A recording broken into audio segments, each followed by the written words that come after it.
ام راديو.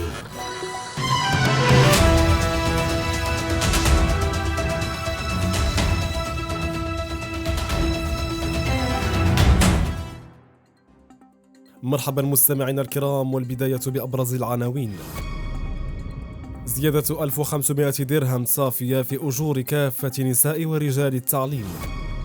رئيس الجامعة الجزائرية لكرة القدم يقاطع جوائز الكاف. واشنطن تفيد مبعوثا إلى الجزائر والمغرب لبحث حل دائم لقضية الصحراء المغربية.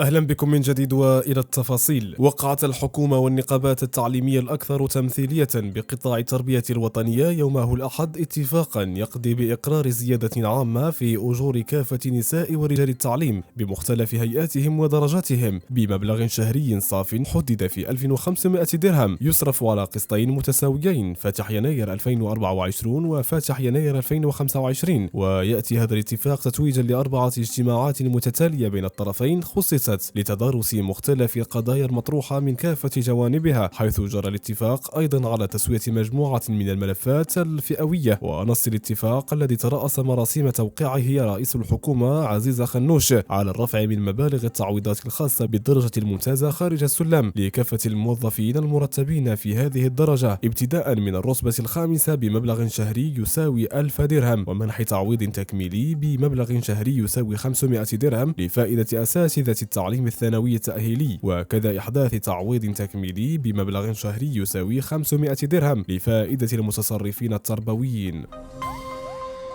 قرر وليد السعد رئيس الجامعة الجزائرية لكرة القدم مقاطعة حفل توزيع جوائز الكاف المرموق في مراكش احتجاجا على استبعاد نجم كرة القدم الجزائري رياض محرز. ويأتي قرار السعد بتخطي الحفل بسبب استيائه من استبعاد محرز قائد الثعالب من الثلاثي الأخير الذي يتنافس على جائزة أفضل لاعب أفريقي في الأمسية. ونقل السعدي الذي أبلغ الكاف مسبقا بغيابه لوسائل إعلام الحياة أن على زملائه الجزائريين الانضمام إليه في مقاطعة الحفل تضامنا معه. وكان الاتحاد الافريقي لكرة القدم كاف قد اعلن رسميا يومه الخميس ان الجائزة ستتنافس على الجائزة بين الظهير الايمن المغربي اشرف حكيمي لاعب باريس سان جيرمان الفرنسي ومهاجم ليفربول المصري محمد صلاح والنيجر فيكتور اوزمين الذي يلعب لصالح نابولي.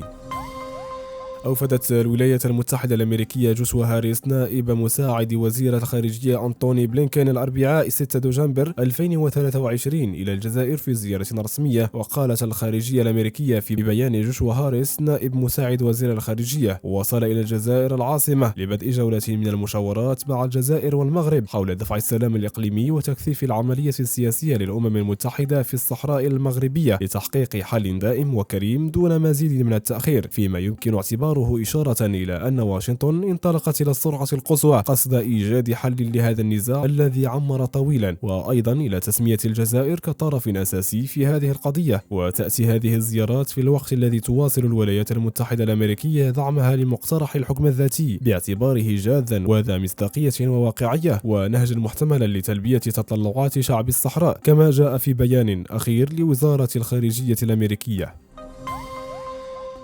وفي نفس الموضوع، حيث تواصل إدارة الرئيس الأمريكي جو بايدن مضاعفة ضغوطها على النظام الجزائري قصد إقناعه بإعادة تطبيع علاقاته السياسية والدبلوماسية مع المغرب التي قطعتها الجزائر من جانب واحد في غشت 2021. وأفادت مصادر دبلوماسية أن واشنطن أطلقت منذ شهور مبادرة تهدف إلى تفادي منزلق خطير في العلاقات مع البلدين. وأضافت المصادر أن زيارة جوشا هاريس مساعد وزير الخارجية الأمريكي للجزائر لا تتعلق فقط بالتشاور حول حل لقضية الصحراء، بل أيضا بدعوة النظام الحاكم هناك إلى الكف عن سياسته العدائية ضد المغرب. وحسب المصادر نفسها فإن واشنطن قدمت ضمانات متينة للنظام الجزائري تقضي بعدم المساس بأمنه الوطني، بل إن الأمريكيين وعدوا القادة الجزائريين بأنهم لن يتسامحوا مع تحالف بين المغرب وإسرائيل أو بين الإمارات العربية المتحدة يمكن أن يهدد الأمن والسيادة الترابية في الجزائر. ومقابل مقابل هذه الضمانات الأمريكية تضغط واشنطن على الجزائر حتى تتخلى عن سياستهم العدائية تجاه المغرب وألا تستمر في جعل قضية الصحراء كمبرر لمعاداة المملكة، داعية إياها إلى جعل القضية بين يدي الأمم المتحدة. وأشارت المصادر إلى أن الإدارة الأمريكية تعول كثيرا على نجاح وساطتها بين الجزائر والرباط، لأنها تتخوف من أن يؤدي التصعيد الخطير بين البلدين إلى زعزعة استقرار الحوض المتوسطي بكامله، ولن يفيد في الأخير إلا امتداد التأثير الروسي أو الصيني على أبواب أوروبا التي تعتبرها أمريكا منطقتها الاستراتيجية.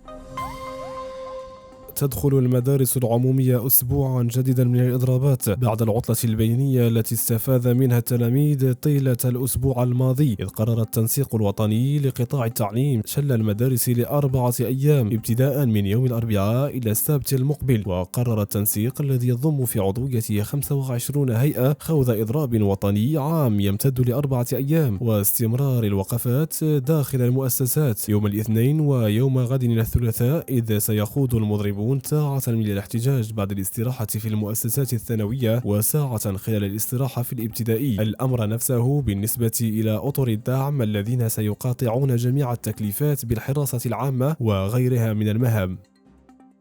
هذا ما جاء في أبرز عناوين الصحف المغربية والمغاربية. نشكركم على حسن المتابعة، إلى اللقاء.